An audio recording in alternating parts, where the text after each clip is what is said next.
आज के दौर में हम सबके सामने जलवायु परिवर्तन एक बड़ी चुनौती है। इस समस्या का मूल है धरा का बढ़ता हुआ तापमान। बढ़ते तापमान की वजह से हिमखंड तेजी से पिघलते जा रहे हैं और उनका पानी समुद्र में विलीन हो रहा है। मनुष्य की ज्यादतियों को झेलते झेलते मौसम का चक्र गड़बड़ा गया है।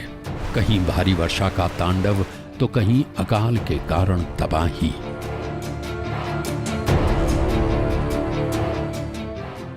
पृथ्वी के ऊपर जो वायु है, जिसको हम कहते हैं कि ग्रीन हाउस गैसेज, जो उष्णता शोषक वायु है, तो ये कौन से वायु है? तो एक तो जो है, जो हम कहते हैं मॉइस्चर, उसके बाद में मीथेन है, कार्बन डाइऑक्साइड है, नाइट्रस ऑक्साइड है, ओजोन है।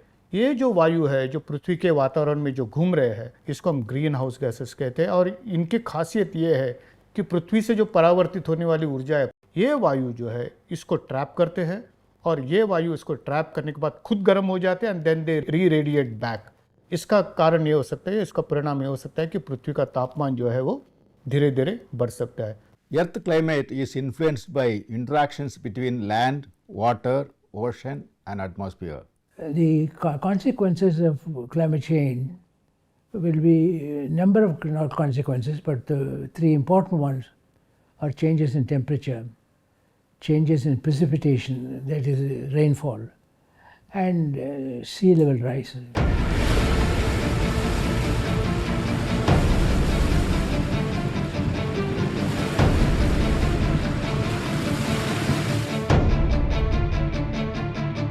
पिछले कुछ वर्षों में भारत में जलवायु परिवर्तन के दुष्परिणाम और गंभीर होते हुए दिखाई दे रहे हैं। हिमालयी क्षेत्र में तापमान 2.6 अंश सेल्सियस तक बढ़ने की आशंका जताई जा रही है और वर्ष 2030 तक इस तापमान में 2.12% तक वृद्धि हो सकती है। The history talks about average temperature of the globe is increasing. And again, you're looking back, why it has happened? We have the trees. Trees take carbon dioxide in and they give oxygen out. That source is dwindling in terms of the forestry coming down. And on the other side, human population increases. Along with the human population, his way of consuming, his way of comfort, his way of mobility, we give more carbon dioxide into the system. So this is some sort of a balance is getting disturbed. Why is water going away from human habitations? Why is it lodging itself somewhere else? Obviously, we are not living the way we should live. Where there was a river, civilizations developed. But now water is trying to move away from us. We are doing something very fundamentally wrong in the way we are organizing human habitations. We need to look at this seriously now, very important. Otherwise, you have to go and live under the ocean. विगत कुछ वर्षों में हमारी जीवन शैली में भी तेजी से बदलाव हो रहे हैं। दैनिक जीवन में प्लास्टिक का उपयोग ज्यादा से ज्यादा बढ़ गया है। ईंधन से चलने वाले स्वचालित वाहनों का उपयोग आम हो चला है, जिनमें कहीं अधिक मात्रा में ईंधन की खपत होती है। रिहायशी मकानों के लिए पेड़ काटकर हरियाले क्षेत्रों पर बहुमंजिला इमारतें खड़ी की जा रही हैं। पानी की टोह में हम भूगर्भ से बेहिसाब जल निकाल रहे हैं। नदी, तालाब, जलाशय सिकुड़ते जा रहे हैं। ऊपर से कारखानों इत्यादि का गंदला अपशिष्ट झोंककर हम जल के इन दुर्लभ स्रोतों को नष्ट कर रहे हैं। बहुत निकट भविष्य में मानव जाति को प्रकृति के विनाश की बड़ी भारी कीमत चुकानी पड़ेगी। अमेज़न के जंगलों में लगी भयानक आग विश्व भर में जलवायु परिवर्तन का एक और कारण बनने जा रही है। पूरे विश्व का 20% तक ऑक्सीजन वन संपदा से भरे पूरे अमेज़न के जंगलों से आता है। जीव जगत की अनेकों प्रजातियां इस दावानल के बलि चढ़कर लुप्त होने की कगार पर हैं। उसके बाद हम सबको चाहिए, आजकल ऊर्जा जो है, इलेक्ट्रिसिटी जो है, पावर जो है, इसकी डिमांड जो है दिन ब दिन जो है बढ़ती जा रही है। तो मेरे ख्याल से बहुत सारे देश, इंक्लूडिंग हमारा भारत देश में, बहुत सारे ऐसे प्लांट हैं जिसको हम थर्मल प्लांट कहते हैं, जहाँ पे कोयला जो है वो बर्न करके उससे जो इलेक्ट्रिसिटी जनरेट की जाती है। तो ये जब ये सब चीज़ें होती है तो इससे भी पृथ्वी का तापमान जो है बढ़ता है। तो ये सब रिपोर्ट जो है एक ही दिशा में बात करते हैं कि ग्लोबल वार्मिंग होने से सबसे पहली बात ये रहेगी कि जो प्रेसिपिटेशन है, मतलब वर्षा के जो आंकड़े हैं वो बढ़ने की संभावना है, और इसका फ़ायदा जो है एग्रीकल्चर को कोई भी नहीं रहता है।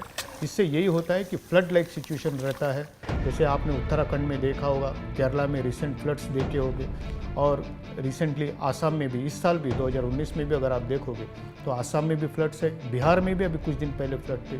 तो इस प्रकार की भारी वर्षा से फ्लड लाइक सिचुएशन होने की संभावना बहुत है।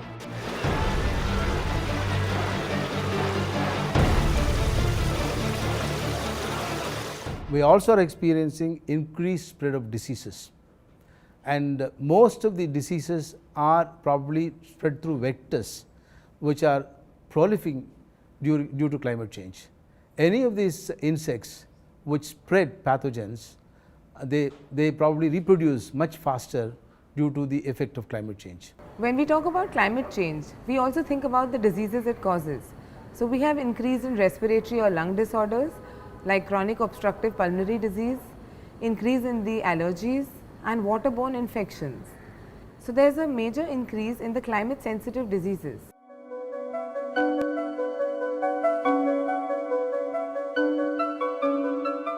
कुछ दिन पहले मानसून के आते केरल में अरबी समुद्र में भी एक साइक्लोन तैयार हुआ था जिसको हमने वायु नाम दिया था।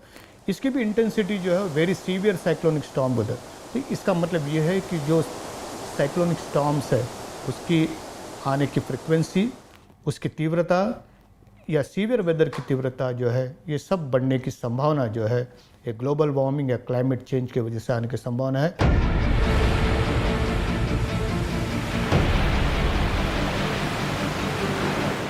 All over India, sea level is going up. How do you manage it? The only way to manage by sea level rise is to promote sea level farming. Mangroves, when the tsunami came, they saw that wherever there was good mangrove plantation, tsunami did not affect much because it's a coastal storm. जलवायु परिवर्तन आज की एक भयावह वास्तविकता है जिसकी गंभीरता का सामना हम अब नहीं करेंगे तो बहुत देर हो जाएगी। हम व्यक्तिगत तौर पर कुछ सावधानियां बरत के संसार को इस दुर्गति से बचाने में अपना योगदान दे सकते हैं। ऊर्जा अर्थात बिजली, ईंधन की बर्बादी को रोककर अपने दैनिक जीवन में हर कदम पर पर्यावरण की सुरक्षा को अपना मूल मंत्र बनाकर।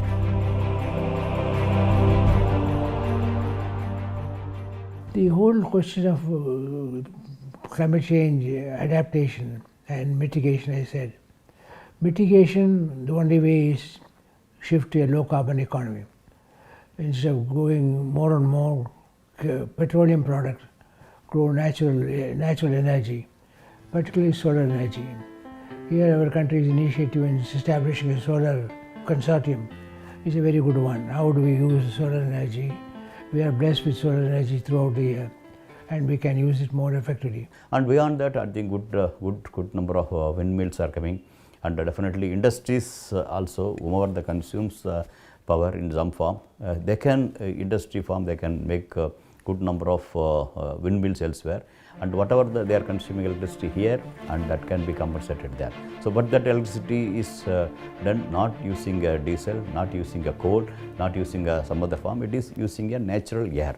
So that is another way we can do these things concerned. हम जो फॉसिल फ्यूल जो हम बर्न कर रहे हैं, क्या हम उसको हम कम कर सकते हैं? यातायात सेवा जो है जैसे टैक्सी है या कार है, क्या हम उसको शेयरिंग मोड में चला सकते हैं? हालांकि इससे जो है थोड़ा सा अवेयरनेस जो है वो बढ़ सकता है. But today in the name of urbanization, we have come so much of tar roads, concrete buildings. So the water percolating back to the earth is dwindling. So that definitely we have to plan either in terms of townships or individual houses also, how whatever the water comes as rainwater goes back to the earth. I think this is beyond our the consumption of water, how we can minimize, over and above that how we can preserve the water content back to the earth. विकास हम सबको चाहिए, लेकिन विकास के साथ अगर कुछ challenges है तो उसको भी स्वीकारें और सबसे बड़ा चैलेंज जो ग्लोबल वार्मिंग का है या क्लाइमेट चेंज का है, मेरे ख्याल से उसको साइंस के साथ, टेक्नोलॉजी के साथ, अवेयरनेस के साथ और जिम्मेदारी के साथ अगर हम देखेंगे तो मैं समझता हूँ कि ये प्रश्न उतना बड़ा नहीं है जितना हम सोच रहे हैं।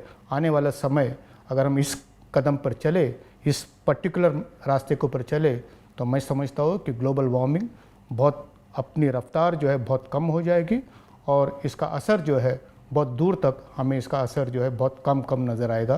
மரங்கள் தான் இயற்கையின் கரங்கள், இறைவனின் வரங்கள். அதுதான் காற்றில் இருக்கிற கார்பன் டை ஆக்சைடை நிறைய எடுத்துக்கிட்டு அதற்கு பதிலாக ஆக்சிஜனை வைத்து நிரப்புகிறது. அம்மா வயிற்றில் 9 மாதம் சில்லற இருந்தோம். அப்போ நம்ம சுவாசித்தோமா? இல்லை. அம்மா வயிற்றுலேருந்து நம்ம வயிற்றுக்கு ஒரு டியூப் வந்தது, அதுதான் உன்னுடைய ஃபஸ்ட்டு யூடியூப். அதுக்கப்புறம் இந்த உலகத்துக்கு வந்ததுக்கப்புறம் நீ சுவாசிக்க ஆரம்பித்த. உன்னுடைய சுவாசத்திற்கான காற்றை தந்தது யார்? உன் சுவாசத்திற்கான காற்றில் ஆக்சிஜனை வச்சு கொடுத்தது யார்? உன்னை சுற்றி நிற்கின்ற மரங்கள் தான். மரங்களை பாதுகாக்க வேண்டும். ஒரு மரம் வெட்டினால் 10 மரங்கள் நடணும். அப்படித்தான் நம்ம இயற்கையை பேலன்ஸ் பண்ண முடியும். जलवायु परिवर्तन के मुख्य कारणों को जड़ से हटाने के लिए विश्व के सभी देशों को तत्काल ठोस उपाय करने होंगे, अन्यथा वायु, जल, पृथ्वी का संतुलन बिगड़ जाएगा और समूची मनुष्य जाति का न केवल हमारा बल्कि आने वाली पीढ़ियों का अस्तित्व खतरे में पड़ जाएगा। हमें पानी की एक एक बूंद को बचाना होगा। प्लास्टिक को इस धरती से हमेशा के लिए बहिष्कृत करना होगा। पेट्रोल एवं डीजल से चलने वाले वाहनों का कम से कम उपयोग, बरसाती पानी की बूंद बूंद को बचा कर रखना, इसे व्यर्थ बह जाने न देना, ताकि हमारी ये धरा फिर एक बार शस्य श्यामला होकर लहलहा उठे और अपने अनंत खजाने खोलकर हमें स्वास्थ्य, समृद्धि और सुख का वरदान दे। जब वो दिन आएगा तब मनुष्य उन्नत शीश से कह सकेगा कि हे धरती मैया, तुझसे जितना पाया वो सब तुझी को समर्पित, ताकि पीढ़ी दर पीढ़ी मनुष्य जाति यूं ही तेरी गोद में पनपती रहे।